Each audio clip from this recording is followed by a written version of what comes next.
to Cooking Night. I'm Shelli and I'm the chef at Long Point Eco Adventures in the Marshview Patio. This is my kitchen, so welcome. Let's have some fun, cook some homemade pasta, and just enjoy the night. Feel free to change anything that you want to match your taste buds. So let's pour ourselves a glass of wine and enjoy the night.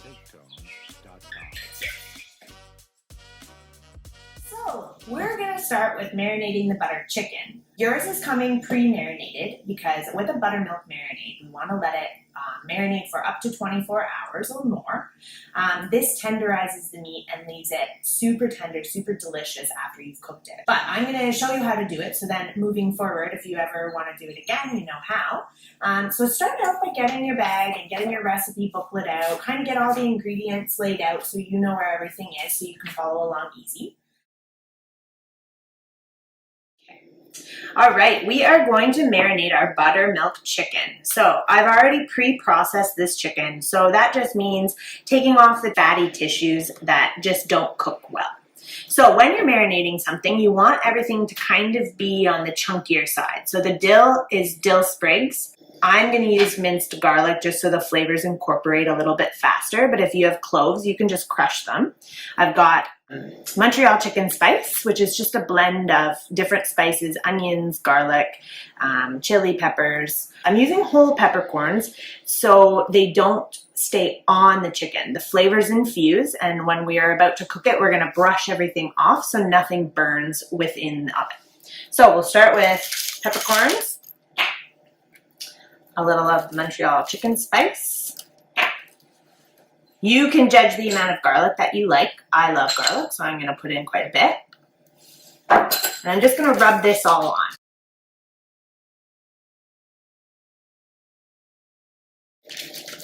And then we're going to just sprinkle the dill over, leaving it whole so we can just pull them off because dill will burn in the oven quite quickly. Next, we're going to use buttermilk. So buttermilk is a sour style of milk and does a very good job of tenderizing. We're going to completely cover it. Just kind of move it around so the buttermilk gets underneath. A little bit more. Make sure everything's been touched by the buttermilk. And then we're going to cover it up and put it in the fridge for 24 hours. Make the basil pesto. So the ingredients that go into it are Parmesan, just a vegetable oil, the leaves, minced garlic, and toasted almonds. If, say, you're allergic to nuts, just omit this. I've given you in your package enough Parmesan cheese for topping your pasta along with making the pesto. So you're going to use about half of the Parmesan that I've supplied you. So let's make it. So I'm using a food processor. If you don't have a food processor, you can chop it by hand or you can use a blender. It'll give you a little bit different texture, but nothing that will affect the flavor.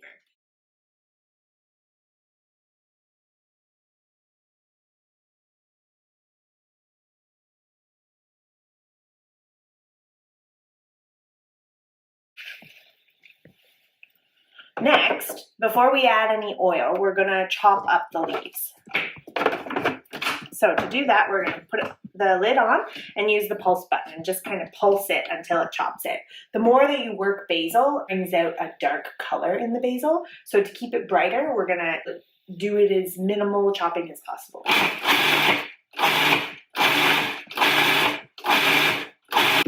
So you can kind of see that everything is getting chopped up. It's all a very similar size. I'm going to give it 2 more pulses and then we're going to add in the oil. And we're going to add the oil in and the seasoning. So the oil, just pour it in. And salt. Now there is quite a bit of cheese in it, so you don't need too much. And pepper just to add in that delicious flavor. Put it on and pulse it again. And you're good to go.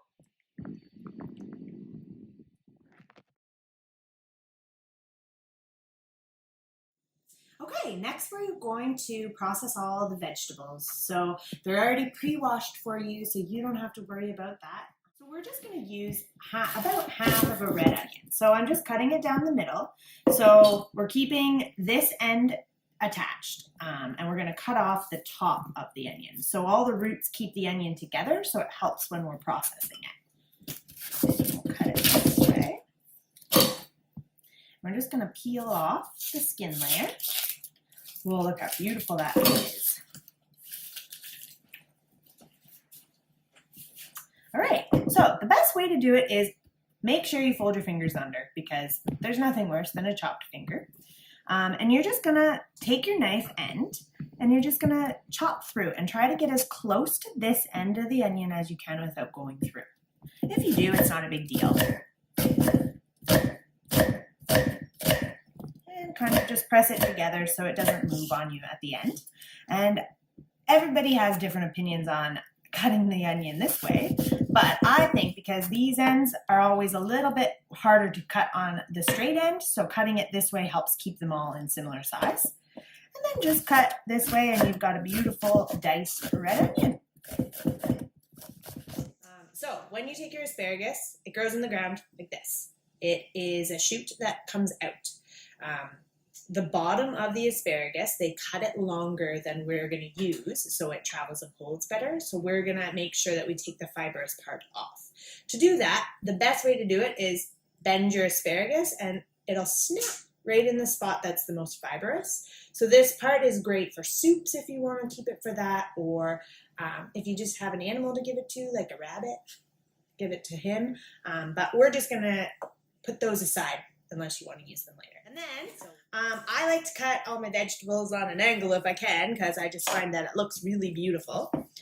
So to do that, we're just going to take one asparagus at a time. So it's really great for practicing your knife skills, and kind of point it towards you. And you're going to use your knife on an angle and just slice down.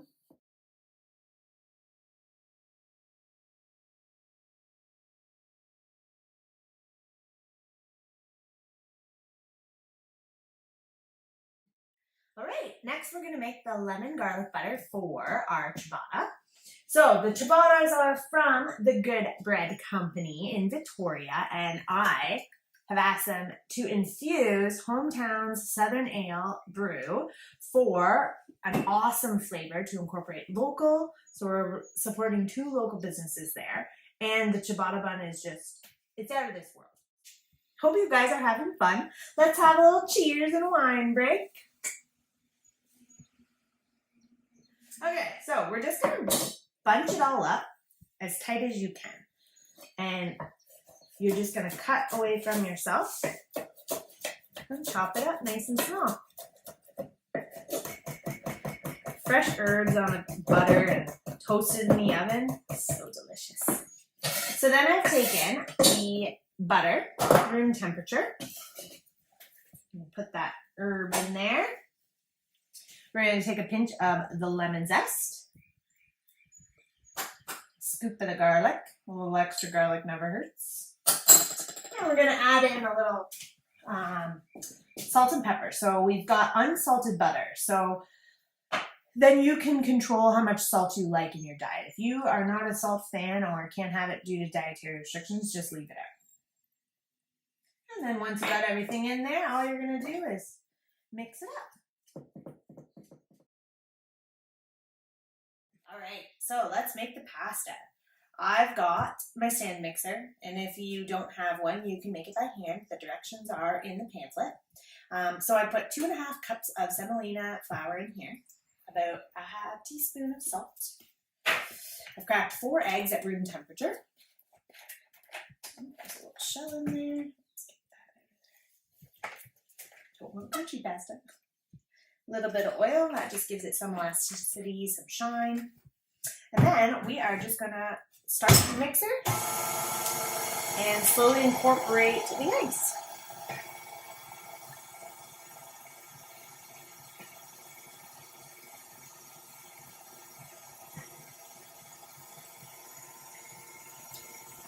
Just gonna add one at a time until the yolk cracks and starts to mix together. And then add your next one.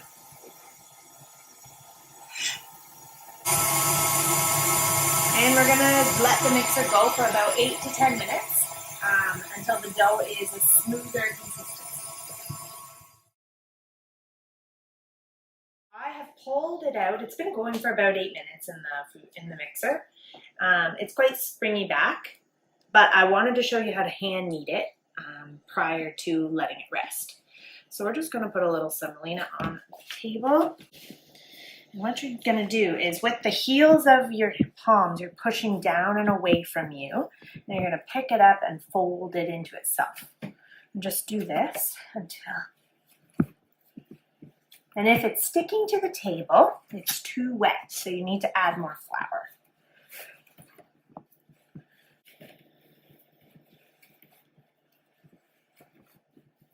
See how it's getting nice and round on the outside?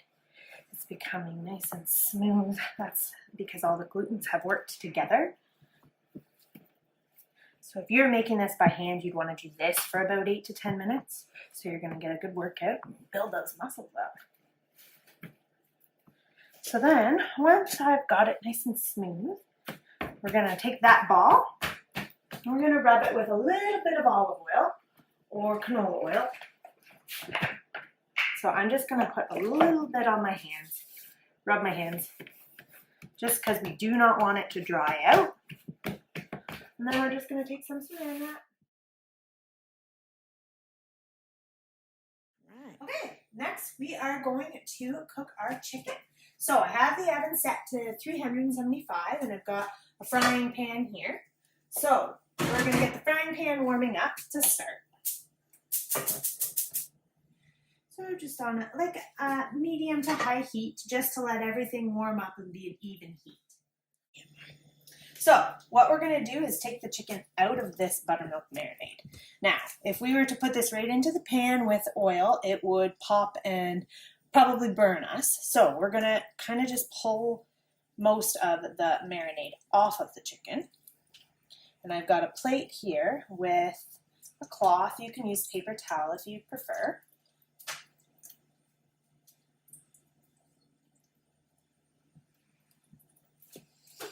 And we're just going to kind of pat it dry, so nothing, because oil and water don't mix, everyone knows. So if we have it dry, we will be much safer. I'm going to add some oil to our pan.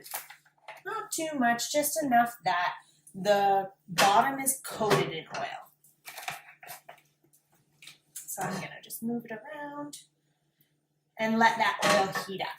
If you put something into a pan that the oil isn't heated up, it's going to stick really bad. So we want to make sure that it's warm, and I'll show you a trick to know that it's warm once we get to that point.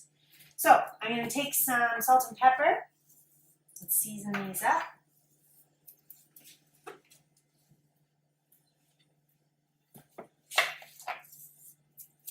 Both sides and make sure it's all over. Okay, so I'm going to turn this to high heat. And the way that you can tell if an oil is heated up is when you tip the pan and the oil runs away, it should ripple. You can kind of see it starting to ripple just a little bit when I tip it up. Okay, this oil is nice and hot. It's rippling. It's starting to smoke a little bit. So what we're going to do is take the chicken, the breast smooth side up. The part that the tender was taken off of is going to go up in the pan, and this is going to go down. So what we're going to do is slowly put it into the pan away from it. Ooh, that's hot. Let's turn it down a little. Don't want to burn ourselves. All right, and then we're going to put it away from it.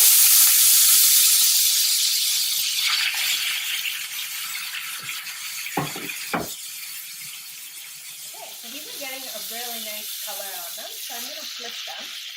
Just so we get a little bit of a sear. And the more sear that you have, you're kind of sealing the outside of the chicken to keep those juices inside. All right, now I've got these seared off just a little bit. We're going to pop them in here. If you were doing this with an unmarinated chicken, you could put a couple nubs of butter on, a little bit of lemon, so it'll kind of tenderize it as it cooks that way. So we're just going to pop it in here. It'll probably take about 25 to 30 minutes to cook. So what we're going to do is I've included one ciabatta because they're very large. We're going to just cut it in half.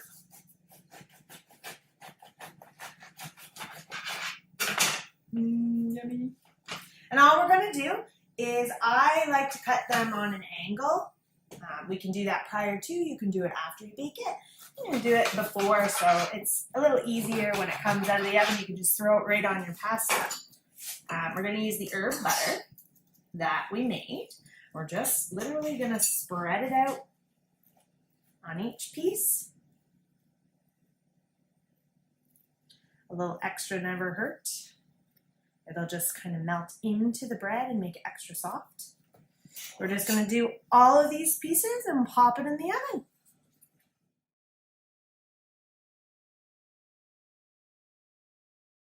Right, let's make some pasta. So you can tell that it's much softer now. It's not as hard and springy, so the gluten has relaxed. So we're going to have a much better luck rolling it out than if we did it right after. Kind of flatten it out. So it's going to go through, there's different sides of the pasta maker. This side is the initial side. It's going to roll it into a sheet. And these are the cutter sides. So this is the linguine and this is a spaghettini. So to start it off, we're going to start on the widest setting. So I'm going to just sprinkle a little of this on. We don't want it to catch in the pasta maker. It's going to come out in a sheet. So we're going to feed it through the top of the pasta maker. And the crank handle is here, so you want to do it in one direction. Whichever direction you choose, you're going to keep going in that direction. And you're just going to start feeding it through. The first run through is always a little trickier. So I like to run it through on any setting at least twice to make sure that it's smooth. Once we get one, we're going to do a little bit of flour because as it spreads out, a little bit more of the moisture from the inside is coming out. And then you want to go down 1 to 2 settings each time. So it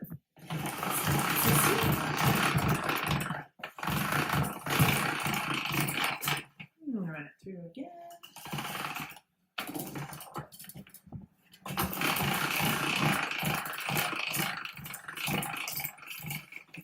Now, something else that you want to do, see these ends are getting kind of rounded.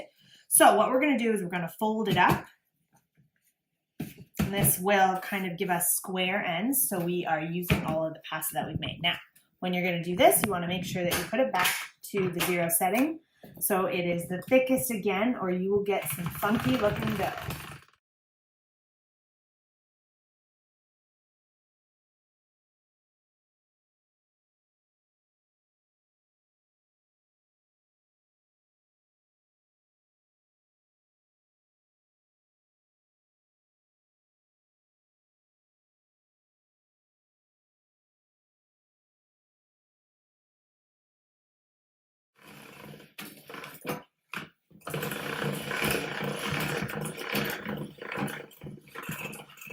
Okay, there we go.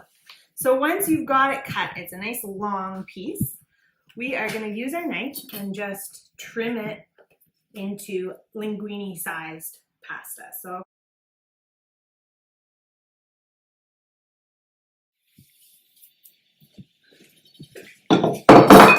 we're going to just get some extra flour.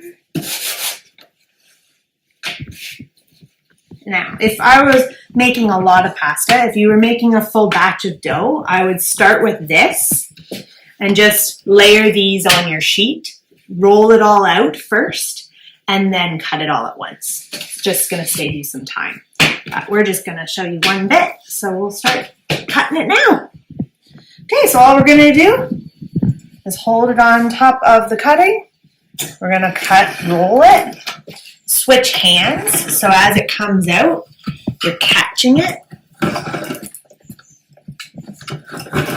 And you're gonna grab it and put it on your sheet with some flour on the bottom. Once you get it all cut, you're gonna sprinkle a little more flour on it so it'll keep it from sticking together. But I like to take mine and roll it into little nests, so it keeps it a little easier to portion. Just cut all this up and then we'll cook it in some water.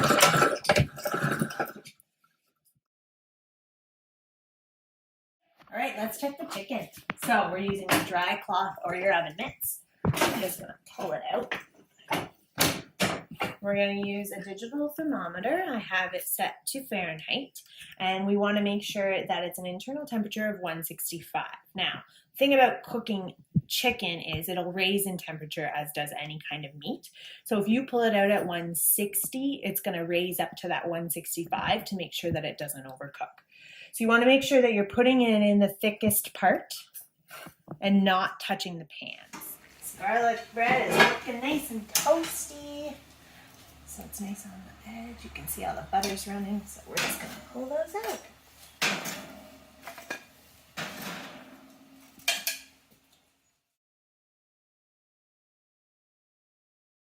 All right, let's cook your dinner. I guess I should say our dinner. All right, so we're going to start with some oil in the pan. I like to just use vegetable oil for most of my cooking. It's got a nice high smoke point. Once the pan gets going, I'm going to add the onions in. I'm okay with it not being super hot for the onions. We do want to make sure that when we add in our mushrooms, it's nice and hot. It'll give them a nice sear instead of them just sweating out. So mushrooms are full of a lot of moisture, so we don't want to season the mushroom ahead of time until the very end. So we're just going to let this heat up.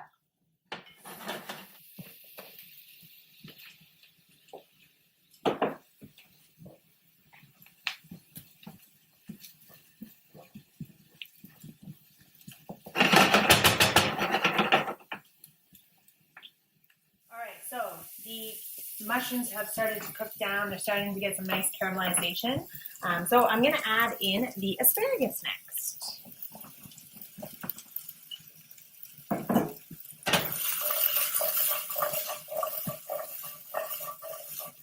So just tossing it all together. I'm going to still wait to season it. The rest of the items that are going in it are kind of just at the very end. So we're going to get that pasta in the water to cook.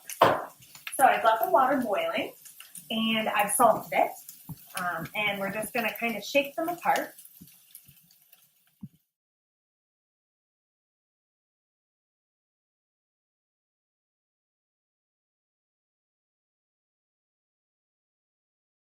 Simmering down.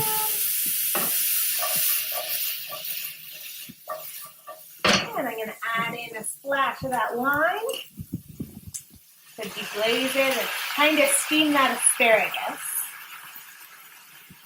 And a little lemon juice.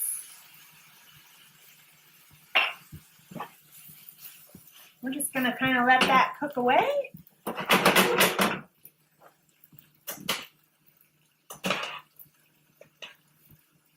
We're going to grab our chicken.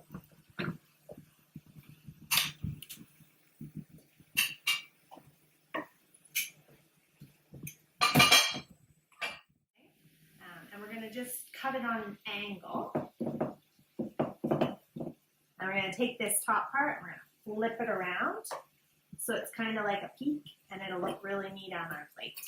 So we'll top that pasta with that. So the asparagus is starting to turn into that beautiful bright green color. We're going to add in our seasonings, some salt, pepper. I'm going to toss in our cherry tomatoes now. We don't want those to cook down, just sweat a little bit. Grab one of our noodles and give it a try.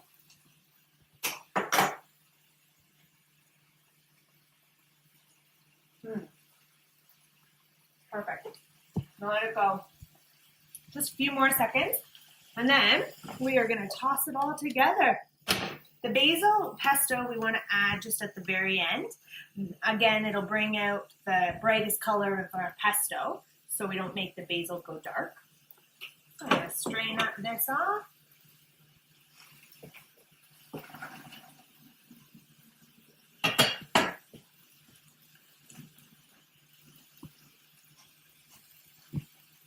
Oh, look at that. We're going to add it in.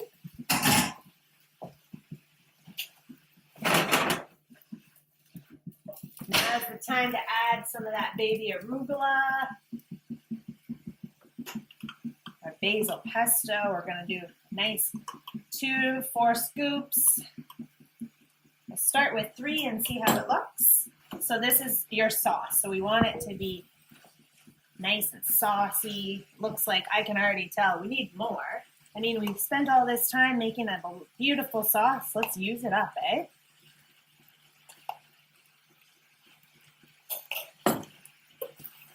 We're just gonna let all the flavors start to melt together and add a little more wine so it builds that sauce.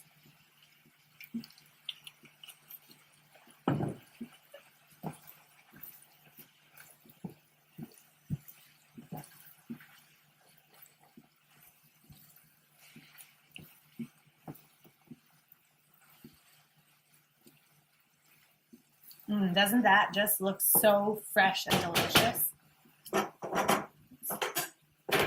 All right, time to eat it. So we're gonna put it into our plates. Oh, it smells so yummy.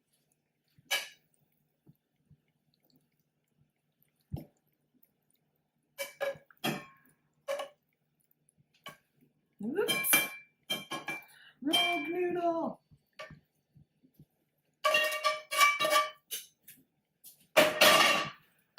All right, let's divvy this up a little more even.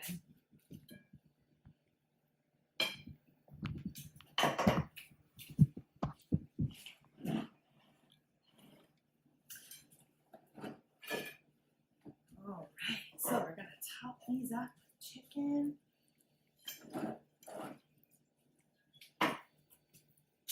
Another way you can cut the chicken is on a bias, just in strips. This just makes it a little easier for you to dig in and eat it at the time. This is a massive chicken breast. Fan it out. Onto the plate it goes.